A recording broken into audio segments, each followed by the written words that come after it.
Hello friends, स्वागत है कभी के रिजल्ट में। और ये काफ़ी इंपॉर्टेंट क्वेश्चन है, खास करके जिनका कल क्लास 7 का एग्जाम होने वाला है साइंस में।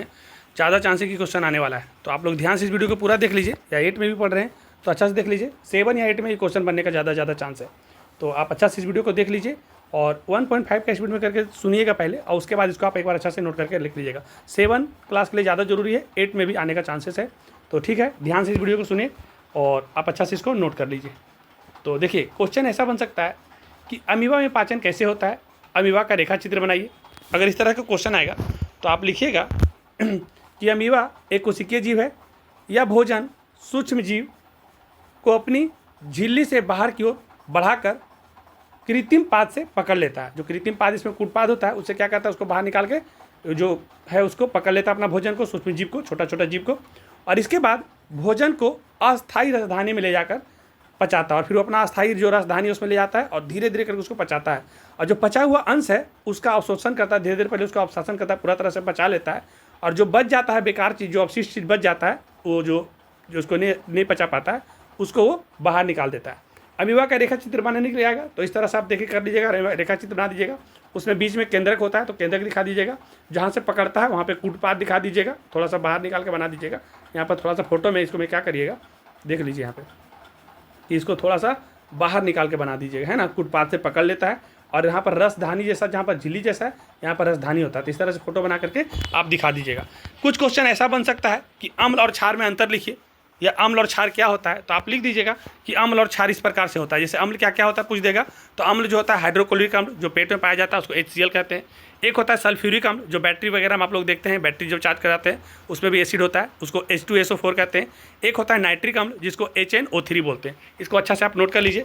उसके बाद आपसे पूछा जा सकता है क्षार के बारे में, तो क्षार के बारे में लिखिएगा कि क्षार में क्या क्या होता है। तो क्षार को हम लोग बोलते हैं सोडियम हाइड्रोक्साइड, NaOH, ब्रैकेट में लिख दीजिएगा। कैल्शियम हाइड्रोक्साइड, उसको लिखते हैं Ca और होल ट्वाइस करके OH2 लिख दीजिएगा। और पोटेशियम हाइड्रोक्साइड। तो अम्ल और क्षार के बारे में लिखने के लिए आएगा तो आप अम्ल 3 लिखा दिए, क्षार 3 लिखा दिए। ज़्यादा भी आ सकता है, कम भी आ सकता है, लेकिन इतना जरूरी है, कर लीजिए, कोई ना कोई क्वेश्चन आ जाएगा। फिर है पदार्थों में ऊष्मा का स्थानांतरण किन किन तरीकों से होता है। तो पदार्थों में ऊष्मा का स्थानांतरण किन किन तरीकों से होता है, तो आप लिखिएगा कि कोई भी पदार्थ में ऊष्मा का स्थानांतरण 3 तरीका से होता है। कैसे होता है? 3 तरीका से। जैसे पहला होता है चालन के द्वारा। चालन मतलब ठोस में, अगर कहीं भी लोहा ले लिए हैं, कोई रड लिए हैं ठोस पदार्थ में, तो ऊष्मा का स्थानांतरण एक तरफ से दूसरे तरफ में होता है, तो ठोस पदार्थ में ऊष्मा का प्रवाह होता है। दूसरा होता है संवहन के द्वारा, जिसको बोलते हैं कन्वेक्शन, द्रव और गैसों में ऊष्मा का प्रवाह होता है। और तीसरा होता है विकिरण के द्वारा, जिसको बोलते हैं रेडिएशन। निर्वात में ऊष्मा का प्रवाह, जैसे सूर्य से पृथ्वी तक ऊष्मा का आना, तो जैसे सूरज निकलता है पृथ्वी तक हम लोग गर्म हो जाता है ना, तो निर्वात में भी आता है, जहाँ पे गैस में आ जाता है विकिरण के द्वारा।